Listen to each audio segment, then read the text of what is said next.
Yeah. Well, like, if you wanted to buy a conversion banjo from the 20s or 30s, I know you're talking about changes in the flange and stuff.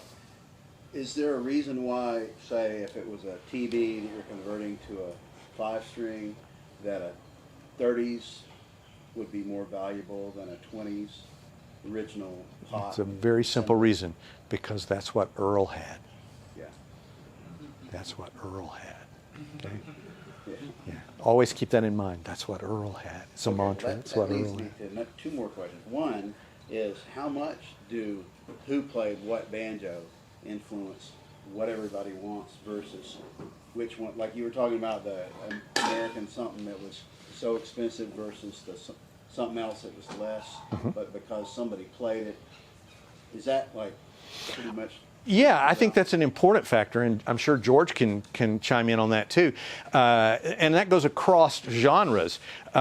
When George started out collecting, 59 Sunburst Les Pauls were not valuable instruments at all. Nobody played them. Nobody wanted them. The music for which they would become famous again didn't exist.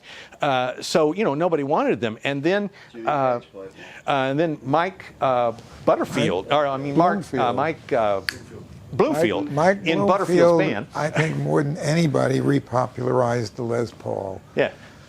When people started asking me in the late 60s for Les Pauls, they were not interested in the music Les Paul played. They didn't even know who he was. People frequently used to ask me before the Les Paul was reintroduced, but after Bloomfield was playing one with Butterfield, they wanted one. But Bloomfield started out first playing a Telecaster with Butterfield. And actually, he wasn't even playing the Les Paul till after Butterfield. But when he started playing Telecasters, everybody wanted one.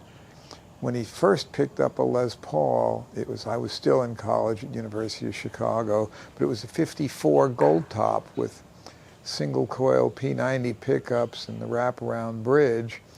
And they wanted one of those, and once in a while I'd come across a burst and they'd tell me that, well, the burst, that's the wrong color, and that tune-o-matic bridge just killed sustain, and the terrible thing. Humbucking pickups were kind of syrupy, sweet sounding, and those P90s had bite.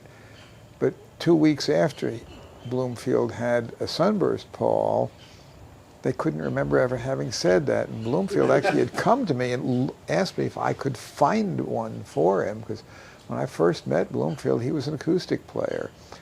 But so I knew him all during that period. And I couldn't find one quick enough for him.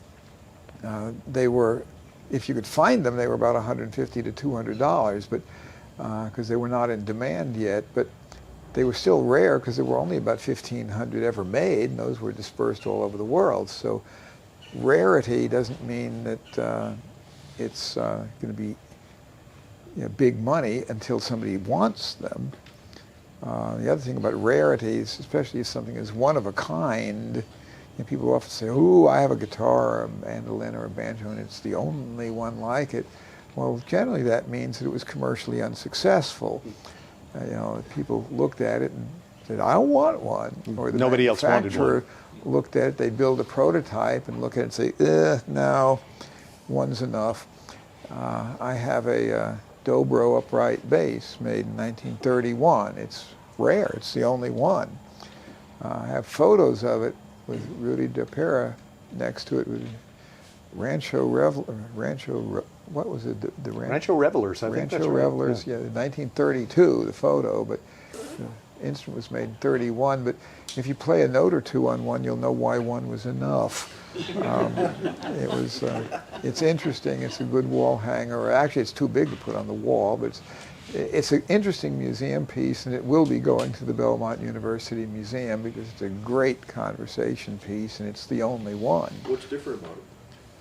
It's a full-size upright bass dobro with a resonator thing that's that big. So it's got a cone, it's like a giant cone? Upright. Yeah. It looks like a dobro turned on its end. Yeah, it's a dobro bass that's as big. It's an upright bass size dobro. How loud is it? Not very. Not very. Come to the store.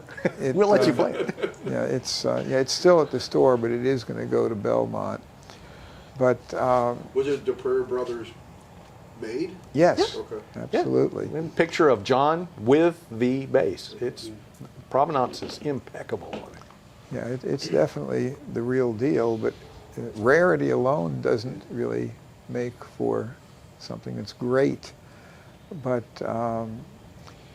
flathead master tones were really not a big success commercially. Top tension banjos, top tension master tones didn't sell particularly well when they were new, but for that matter, Sunburst Les Pauls didn't. But with Les Paul, lots of people ask me, why is it called a Les Paul? And I had to explain that, who Les Paul was. I had one guy call and wanted a Les Paul model. Canadians. I had a Canadian say, I whipped out my Les Paul and my nephew said, "Is that a Les Paul?" Yeah, well, the point is, this guy really truly had no idea that Les Paul was a person. But yeah, even today, how many people do you know who play Les Paul style music? This type music Les played on a Les Paul guitar. Virtually nobody. Nobody. But actually, the master tone banjo wasn't designed for bluegrass. No. The F5 mandolin was designed for classical, and so many of the instruments that are popular today are successful because they were versatile enough that they can be used for the music of today, not necessarily for the music of the day. Because even those old White Lady Vega banjos and Fairbanks banjos, clawhammer players love them, but they weren't made with clawhammer in mind. They were made for classic banjo with gut strings and finger picking. So I'm jump in here for just a second, George. And as far as the influence of players on the popularity, you don't have to really look any further than that guy sitting right over there, Alan Mundy. I remember when the Banjo Sandwich album came out, and he was playing a Stelling. What in the heck was that? A Stelling. Where I lived, it was Gibson or die. Yeah. But how many people did Alan influence? And Stelling banjo is an excellent product. It was a product that was certainly capable of doing the job, and Alan demonstrated that quite well for many years. So, also, when Stelling came out, and Deering as well, the quality of new Gibsons was not very good. And there was a strong demand for banjos, and Stelling and Deering did not want to make banjos that looked like a Gibson. But the fact is, when Gibson hired Greg Rich and started to improve some of their designs, actually they didn't really improve the designs, they just went back to the old design. But it certainly did reduce sales of Deering and Stelling banjos at the time. Speaking of guys that make instruments like Gibson but not Gibson, I know there was the big lawsuit thing with the Japanese manufacturers shape the headstock and the Gibson, suing the Jap about the guitar shapes and stuff. But nowadays, you buy a banjo with a neck made by Frank Need or whoever, and it says Gibson, and it has a Gibson design, and everything about it looks exactly like a Gibson, but it's common. Well, right now there are several lawsuits going on with Gibson trying to get exclusivity for the ES335 body shape. They tried the Les Paul body shape and failed on that. They tried the Explorer and the V shape in Europe and failed on it there, but they're still trying it here. Are they doing it with the banjos? At this point, they stopped making banjos. They're talking about maybe making banjos again, but Gibson pretty well abandoned doing banjos about the time when they had the flood, 2010. But even then, there's always this distinction of making banjos versus assembling banjos.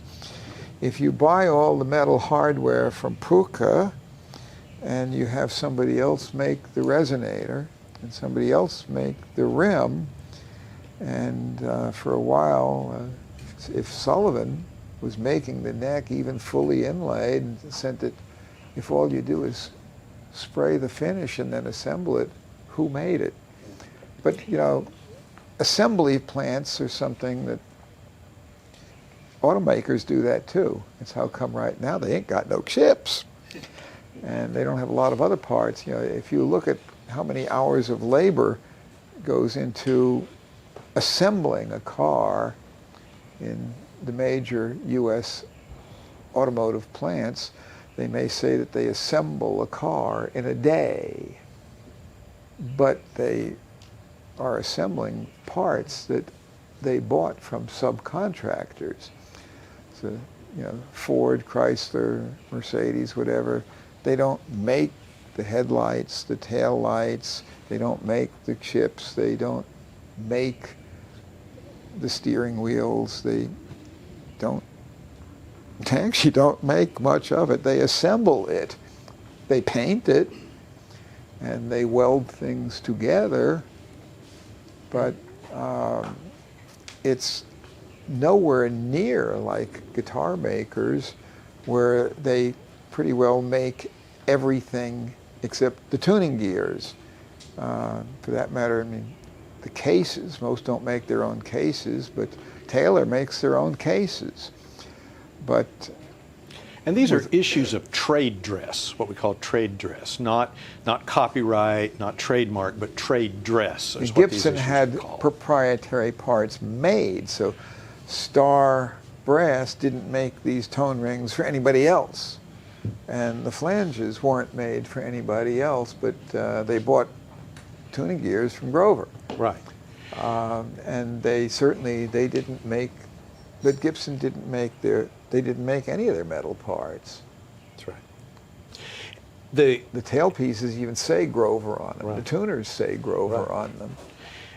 Gibson was never good at keeping up with the legal end of things, with protecting their trade dress down through history. Neither was anybody else. And then you have the issue of genericism, okay? So this peghead shape here is shaped like a fiddle. You know, that's kind of a generic thing, a fiddle shape. Can you really lock that down as trade dress?